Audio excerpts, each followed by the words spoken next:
Sanibonani. Ninjani niyaphila? Ngiyathembela niyaphila bafethu. Mfoka Mkhonzalo ntambama nje.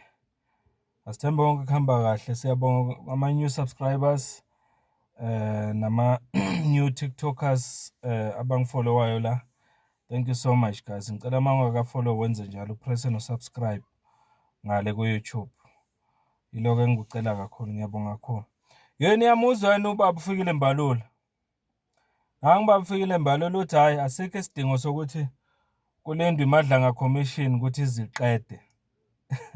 Uthi makukhona aba-implicate-wayo lapha kuMadlanga Commission kulindwe u-12 uNew Year nababoshwe khona manje. Kuthini ukuphawula kwakho ngaleyo call kaMbalula? Ngabe kufanele baboshwe manje isaqhubeka ikhomishana kaMadlanga? Asiphawule, ngiyabonga.